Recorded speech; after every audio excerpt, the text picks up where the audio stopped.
جانا رسول اللہ امداد میری کرنے آ جانا رسول اللہ روشن میری تربت کو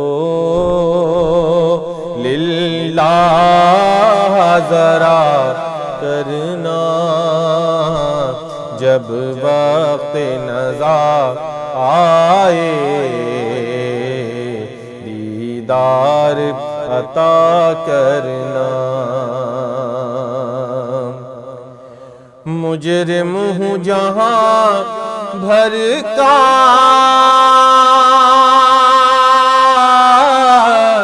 محشر میں بھرم رکھنا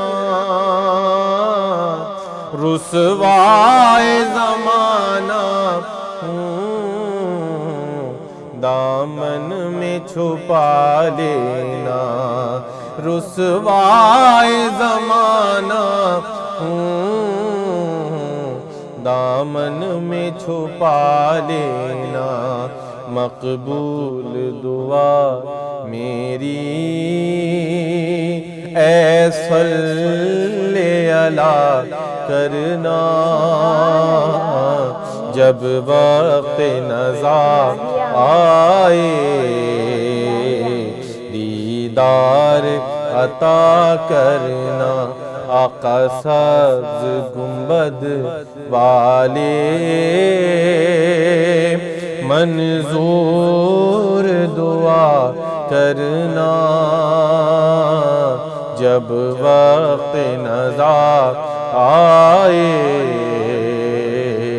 دیدار عطا کرنا.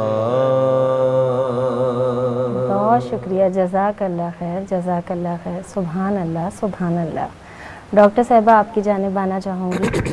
ہم نے بات کی کووڈ پر، آج کا جو ہمارا ٹاپک تھا والدین کے حقوق پر، ان کے مقام پر، لیکن سوالات جس طرح سے آج آپ موجود ہیں ہمارے ساتھ تو اس میں اتنے سارے سوالات ہیں اور ٹائم ہمارے پاس لائیو افطار ٹرانسمیشن کی وجہ سے یقیناً کم ہوتا ہے.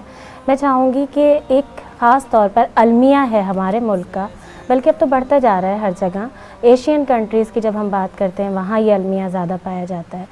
ہم آج تک نفسیاتی جو بیماریاں ہوتی ہیں ان کو ہم نے ذہنی طور پر قبول ہی نہیں کیا ہے. ہمارے معاشرے میں، ہماری سوسائٹی میں اس کو تسلیم نہیں کیا گیا ہے اور زیادہ تر گھر تباہ ہو جاتے ہیں، بیٹیوں کی طلاقیں ہو جاتی ہیں، بچوں کے ساتھ مسئلے ہوتے ہیں صرف جادو، ٹونا، تعویذ، ان چیزوں کی وجہ سے. اس بارے میں کیا کہیں گی کہ اس سے افیکٹڈ کیسز کتنے آتے ہیں آپ کے پاس اور کیا یہ شرح واقعتاً بڑھتی جا رہی ہے کہ ہمارے یہاں ہم کسی بھی بیماری کو سمجھنے کی کوشش ہی نہیں کرتے کہ کہاں کاؤنسلنگ کی ضرورت ہے؟ کیونکہ بہت ساری چیزیں ایسی ہیں، انسان کے ساتھ کوئی حادثہ ہو جاتا ہے وہ ٹراما میں چلا جاتا ہے اور جو دماغ ہوتا ہے اس کی کنڈیشن اس طرح کی ہو جاتی ہے کہ وہ ایکسیپٹ نہیں کر پا رہا ہوتا. اس کی وجہ سے بہت ساری چیزیں ہوتی ہیں. ہمارے یہاں کہتے ہیں اس پہ تو جن آ گیا ہے، اس کے ساتھ تو کسی نے کچھ کر دیا ہے، اس وجہ سے ہو رہا ہے. جبکہ قرآن پاک میں ہر پریشانی کا حل موجود ہے. ہم قرآن پاک تو کھولتے نہیں ہیں، ہم کسی بابا کے پاس چلے جاتے ہیں، ہم کسی پیرنی کے پاس چلے جاتے ہیں. اسی رمضان المبارک کے اندر ایک بڑا ہی تکلیف کا منظر ہم نے دیکھا، آپ بھی جانتی ہوں گی. میں یہیں اسی لائیو افطار ٹرانسمیشن کے لیے تیار ہو رہی تھی، میک اپ روم میں تھی اور یہاں ہمارے پاس ایک بریکنگ آتی ہے کہ معصوم بچی کو کس طرح سے ماں باپ لے کر گئے اور جعلی پیرنیوں نے قتل کر دیا. وہی چیزیں جو ہمارے یہاں جن اتارنے کے لیے خواتین کے ساتھ کیا جاتا ہے، اس کے بارے میں بتائیے، ہمارے پاس ٹائم بہت کم ہے. دیکھیں، سب سے پہلی بات تو یہ کہ ہمارے جو معاشرتی علمی کی طرف آپ نے اشارہ کیا، یقیناً آپ کی بات درست ہے. ہمیں یہ سمجھنے کی ضرورت ہے کہ جیسے جسمانی بیماریاں ہوتی ہیں اسی طرح سے ذہنی بیماریاں بھی ہوتی ہیں. جی بالکل، ہمیں یہ بات سب سے پہلے سمجھنے کی ضرورت ہے. جب ہم یہ سمجھ لیں گے اور ہم اس کو ایکسیپٹ کر لیں گے، ہمارے معاشرے میں ایکسیپٹنس نہیں ہے نا اس کی، جب ہم اس کو ایکسیپٹ کر لیں گے تو ہم لازمی طور پر کسی سائیکیاٹرسٹ، سائیکالوجسٹ کی طرف رجوع کریں گے، نہ کہ ہم کسی عامل بابا، کسی پیر کی طرف جائیں گے اور ان سے کہیں گے کہ ہمیں لگتا ہے کہ ہمارے بچے پر جن آ گیا ہے. دیکھیں، اور اگر ہم جن بھوت پریت کی بات بھی کرتے ہیں تو اس میں مجھے یہ کہنے میں بڑی افسوس ہوتا ہے کہ ہم لوگ اس کے لیے بجائے اس کے کہ کلام پاک ہمارے پاس ہے اور ہم اس کو پڑھ کے اپنے اوپر یا اپنے بچوں پہ دم کر سکتے ہیں، جو ہمیں سیرت سے بھی پتہ لگتا ہے، لیکن ہم کیوں کسی عامل بابا کے پاس جاتے ہیں؟ ہم کیوں اپنے اوپر بھروسہ نہیں کرتے؟ اللہ کے کلام پہ ہمارا بھروسہ اٹھ گیا ہے کیا؟ ہمارا توکل وہاں سے ختم ہو گیا ہے، اس لیے ہمیں ان جعلی باباؤں کے پاس جانے کی ضرورت محسوس ہوتی ہے؟ یہ ہمارے لیے ایک بہت بڑا کویسچن ہے اس پلیٹ فارم سے. بالکل. اچھا وہی بات ہے نا کہ ہم اتنی ساری باتیں کر رہے ہیں، اس میں سوالات کوئی نہ کوئی میرے ذہن میں رہتا ہے، ہو سکتا ہے کہ کچھ سوالات مس بھی ہو گئے ہوں، لیکن وہی بات ہے کہ لائیو ہماری افطار ٹرانسمیشن ہے، وقت کم ہوتا ہے ہمارے پاس. بہت شکریہ ڈاکٹر صاحبہ آپ کا بھی بہت شکریہ نعمان. اور اختتام کی طرف جب ہم لوگ جائیں گے تو میں چاہوں گی آپ بھی کوئی ہدیہ پیش کریں. ناظرین، آپ نے ہماری افطار لائیو ٹرانسمیشن دیکھی. آج کا ہمارا سوال جو ہم نے کیا تھا آپ سب سے وہ تھا، روح اللہ کس نبی کا لقب ہے؟ حضرت عیسیٰ علیہ السلام اس کا صحیح جواب ہے. دانش نے یہ صحیح جواب دیا ہے کراچی سے. آپ کو بہت مبارک ہو دانش. اور میرے تک جو سوالات آپ کے آ رہے ہوتے ہیں اس کے بعد فرمائشیں بھی آ رہی ہیں، ہم اس کی بھی کوشش کریں گے. سب سے بڑا انعام آپ کا یہ ہے کہ لائیو ہماری افطار ٹرانسمیشن فیض رمضان میں آپ کا نام اناؤنس ہوتا ہے. اگر لائیو کے اندر ہم ایک دن پہلے نہیں دیکھ پاتے تو ہم جب دوسری لائیو ہماری افطار ٹرانسمیشن ہوتی ہے اس دن آپ کا نام اناؤنس کرتے ہیں.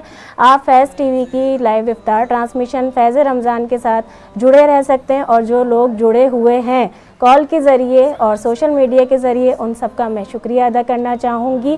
تھوڑی ہی دیر میں اذان مغرب کا وقت ہوگا. آپ سب اپنے شہروں کے حساب سے روزہ افطار کریں گے، لیکن میں کراچی کا بتا رہی ہوں. کراچی میں تھوڑی ہی دیر میں آپ اپنا 11واں روزہ افطار کریں گے.